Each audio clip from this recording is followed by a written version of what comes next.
Kim, cascavel. Aqui, ó. Desceu. Faz a caixa. É grande, hein? Essa é bem grande.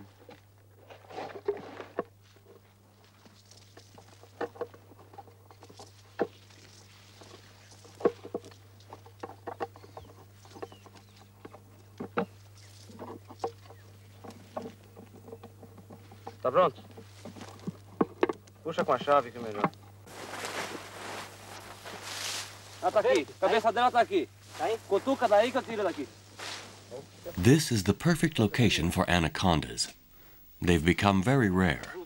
A business in New York offered $50,000 for a live anaconda that was at least 10 meters long. This one's only about 5 meters long. The researchers won't get a reward, but simply having found this one is a great satisfaction for them.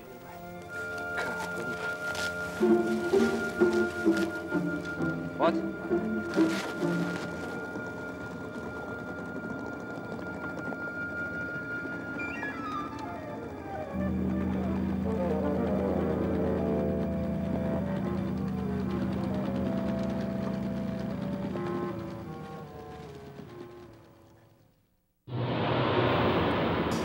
The great expedition that made his name was the one with Shackleton on board the Endurance, the infamous ship that was caught in the sea's icy grips.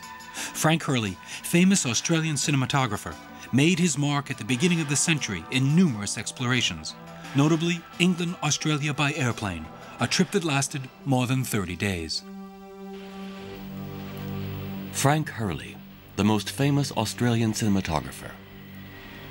His career began in 1911, when he was the official photographer for the first Australian expedition to the Antarctic. It's the first movie to be made of the South Pole, the first time penguins and the ship being crushed will be seen on the big screen.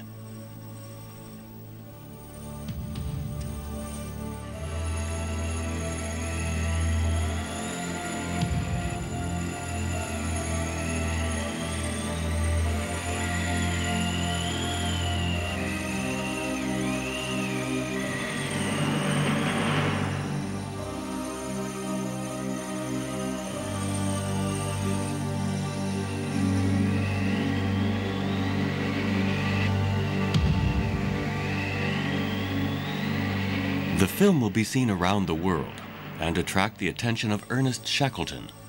This English explorer contacts Frank Hurley, and on August 8, 1914, the three-masted Endurance sails out of Plymouth Harbor. It's during this expedition that Frank Hurley films the famous sequences of the ship caught in the icy grips of the frozen sea. Risking his life, he films the Endurance's final moments.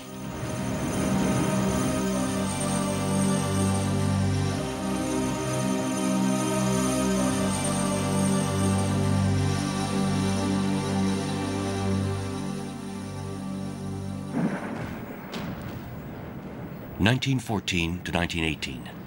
The First World War is tearing Europe apart. In 1917, Frank Hurley becomes a war correspondent.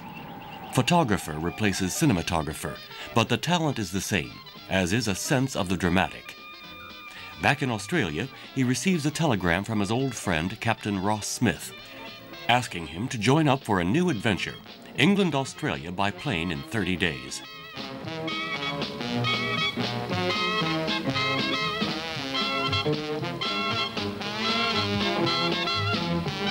The flight's a success, as is the film once again.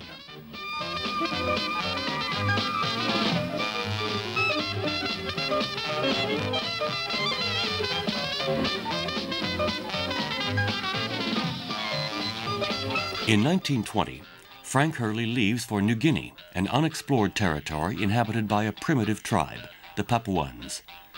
These are the first images shot in that country.